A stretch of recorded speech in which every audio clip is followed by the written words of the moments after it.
My friend. Today we're going to talk about a major minor chord and then how to use an arpeggio. If you don't know what an arpeggio is, please Google it. However, I will explain a little bit of it here.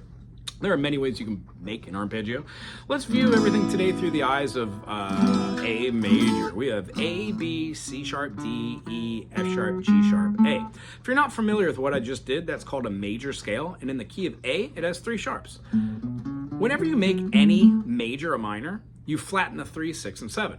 So when we flatten the C sharp to a C, we flatten the F sharp to an F, and we flatten the G sharp to a G, we get A, B, C, D, E, F, G, A. Hence, A minor has the same chords as C major, as they share a key signature and they have no sharps and flats. Each one of those are going to be natural.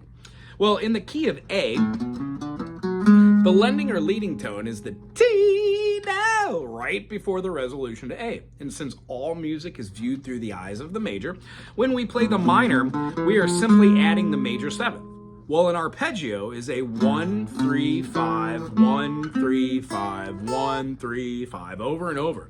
When we play a minor with a major 7, we add that additional note in, meaning we could have our A, C, E, right here we're gonna have our G sharp and A. Well, why not add that G sharp right before our A?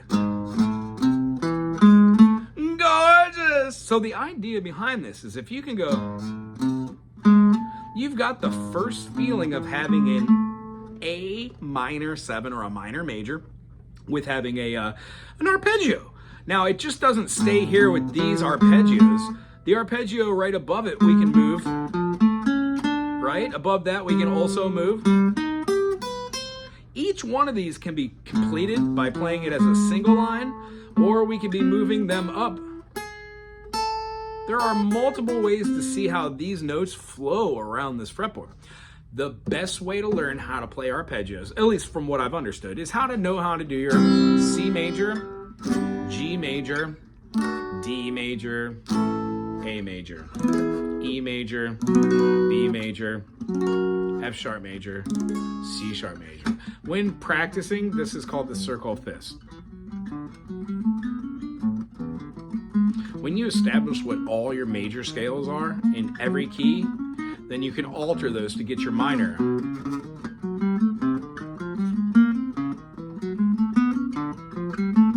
Even if you're doing it as a mechanism of half steps like I just did there, or you're working half steps in. So if you went,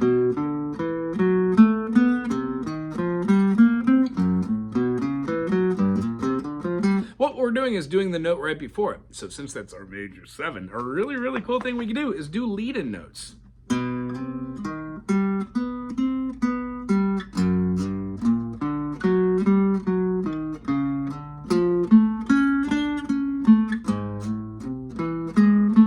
No need to go fast, you just want to feel the mechanism out. And what happens is your brain memorizes this pattern so you can start pulling it out wherever you want to, right? And you're not just limited to the notes that are like, you can move that up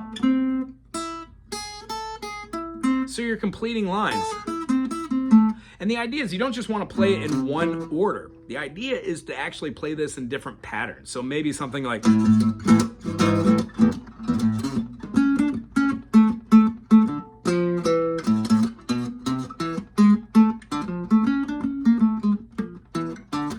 get a little groovy with it, have some fun, and by all means, the best way to practice anything that you learn ever from anyone, or just the internet, or if you stumble upon it, or if you're just playing, play with a metronome. If you have a constant click, it actually helps with rhythm, and it seems annoying in the beginning, but you can tell the difference between players who have never played with a click track and players who have. That's all I'm gonna say. I hope you enjoyed this way to view your arpeggio. Remember, an arpeggio is just using the triad of the key, 1, 3, 5, and then 1 again. Anytime you have any type of arpeggio which is modified, you are just utilizing a single note, or 2 notes sometimes, from a mode that allows you to play a chord like a minor major and feel those modes or scale degrees working over the top of it.